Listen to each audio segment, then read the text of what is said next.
Welcome to வெற்றிக்கணி. நம்ம இந்த வீடியோவில் 2019 பிப்ரவரி 20ஆம் தேதிக்குரிய முக்கியமான நடப்பு நிகழ்வுகளை பார்க்க போகிறோம். முதல் நடப்பு நிகழ்வு, அனைவருக்கும் கல்வி, வருவாய், மருத்துவம், குடிநீர் வசதி, பொது பிரச்சனைகளுக்கு உடனடி தீர்வு ஆகிய 5 கொள்கைகளை மையமாக வைத்து மத்திய அரசு தீவிரமாக செயல்பட்டு வருகின்றது என்று பிரதமர் மோடி தெரிவித்துள்ளார்.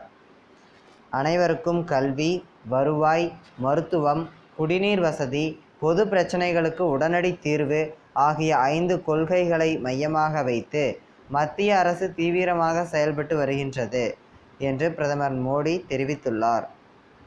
தமிழ் தாத்தா என அன்போடு அழைக்கப்படும் உவே சாமிநாத ஐயரின் எத்தனையாவது பிறந்த தினம் அண்மையில் கொண்டாடப்பட்டது. 165வது பிறந்தநாள் தினம்.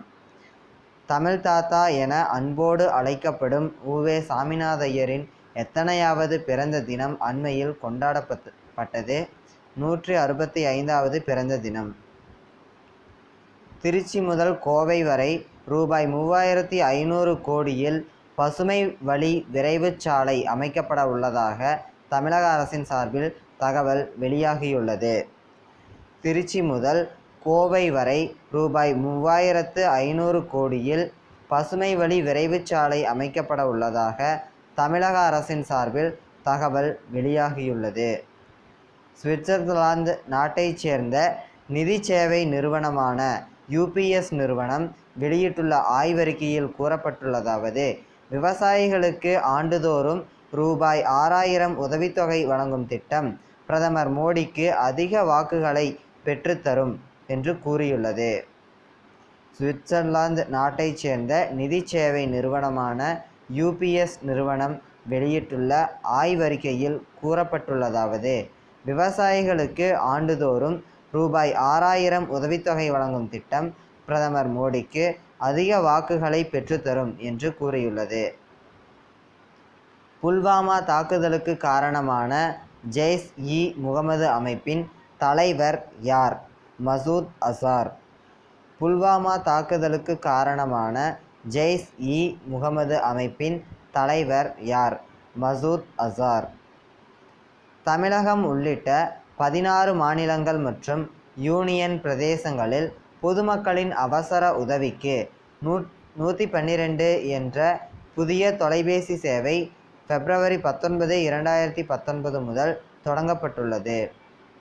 தமிழகம் உள்ளிட்ட 16 மாநிலங்கள் மற்றும் யூனியன் பிரதேசங்களில் பொதுமக்களின் அவசர உதவிக்கு 112 என்ற புதிய தொலைபேசி சேவை பிப்ரவரி 19, 2019 முதல் தொடங்கப்பட்டுள்ளது. அமெரிக்காவின் அனைத்து உதவிகளையும் பெற 911 என்ற எண்ணை தொடர்பு கொண்டு அனைத்து உதவிகளையும் பெற முடியும். அமெரிக்காவின் அனைத்து உதவிகளையும் பெற 911 என்ற எண்ணை தொடர்பு கொண்டு அனைத்து உதவிகளையும் பெற முடியும். 3 முறை தலாக் கூறி விவாகரத்து செய்யும் நடைமுறை தண்டனைக்குரியது என்ற அவசர சட்டத்துக்கு மத்திய அமைச்சரவை 19 பிப்ரவரி 2019 அன்று ஒப்புதல் வழங்கியுள்ளது. 3 முறை தலாக் என்று கூறி விவாகரத்து செய்யும் நடைமுறை தண்டனைக்குரியது என்ற அவசர சட்டத்துக்கு மத்திய அமைச்சரவை 19 பிப்ரவரி 2019 அன்று ஒப்புதல் வழங்கியுள்ளது. நாட்டில் பல்வேறு பயங்கரவாத நடவடிக்கைகளில் ஈடுபட்டு வந்த சிமி அமைப்பை மத்திய அரசானது தடை செய்துள்ளது. நாட்டில் பல்வேறு பயங்கரவாத நடவடிக்கைகளில் ஈடுபட்டு வந்த சிமி அமைப்பை மத்திய அரசானது தடை செய்துள்ளது. இந்நிலையில் இந்த அமைப்பின் மீதான தடை மேலும் 5 ஆண்டுகளுக்கு நீடிக்கப்பட்டுள்ளதாக மத்திய அரசு தெரிவித்துள்ளது. மத்திய அரசு ஊழியர்களுக்கும் ஓய்வூதியதாரர்களுக்கும் அகவிலைப்படி உயர்வு 3% உயர்த்தப்பட்டுள்ளது. மத்திய அரசு ஊழியர்களுக்கும் ஓய்வூதியதாரர்களுக்கும் அகவிலைப்படி உயர்வு 3% உயர்த்தப்பட்டுள்ளது. தெலுங்கானா அமைச்சரவை விரிவாக்கம் செய்யப்பட்டு 10 பேருக்கு அமைச்சரவையில் இடமளிக்கப்பட்டதைத் தொடர்ந்து மொத்த அமைச்சர்களின் எண்ணிக்கை 12ஆக உயர்ந்துள்ளது.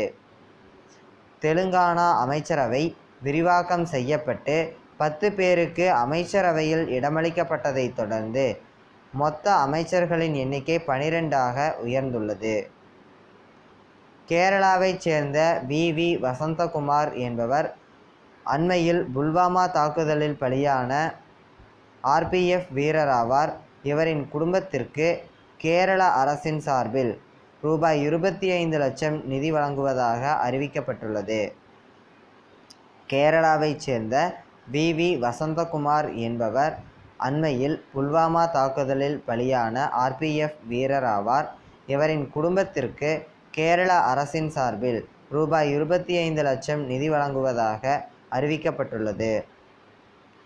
பல்கேரிய சர்வதேச குத்துச்சண்டை ஸ்டே ரஞ்சா 70வது போட்டி சோஃபியாவில் நடைபெற்றது. நிகாத் சரீன் 51 கிலோகிராம் எடைப்பிரிவு தங்கப்பதக்கம் வென்றுள்ளார். மீனா குமாரி 54 கிலோகிராம் எடைப்பிரிவு தங்கப்பதக்கம் வென்றுள்ளார்.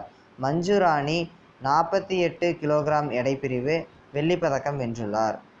பல்கேரிய சர்வதேச குத்துச்சண்டை ஸ்டே ரஞ்சா 70வது போட்டி சோஃபியாவில் நடைபெற்றது. இதில் நிகாத் சரீன் 51 கிலோகிராம் எடைப்பிரிவு தங்கப்பதக்கம் வென்றுள்ளார். மீனா குமாரி 54 கிலோகிராம் எடைப்பிரிவு தங்கப்பதக்கம் வென்றுள்ளார். மஞ்சு ராணி 48 கிலோகிராம் எடைப்பிரிவு வெள்ளிப்பதக்கம் வென்றுள்ளார். வரும் 2032ஆம் ஆண்டு ஒலிம்பிக் போட்டியை நடத்த இந்தோனேசியா முறைப்படி விண்ணப்பித்துள்ளது. வரும் 2032ஆம் ஆண்டு ஒலிம்பிக் போட்டியை நடத்த இந்தோனேசியா முறைப்படி விண்ணப்பித்துள்ளது. தமிழகத்தில் விளையாட்டில் சிறந்து விளங்கும் வீரர்களுக்கு அரசு வேலைவாய்ப்பில் 3% இடஒதுக்கீடு வழங்கப்பட உள்ளது என பள்ளி கல்வித்துறை அமைச்சர் செங்கோட்டையன் தகவல் தெரிவித்துள்ளார். தமிழகத்தில் விளையாட்டில் சிறந்து விளங்கும் வீரர்களுக்கு அரசு வேலைவாய்ப்பில் 3% இடஒதுக்கீடு வழங்கப்பட உள்ளது என பள்ளி கல்வித்துறை அமைச்சர் செங்கோட்டையன் தகவல் தெரிவித்துள்ளார்.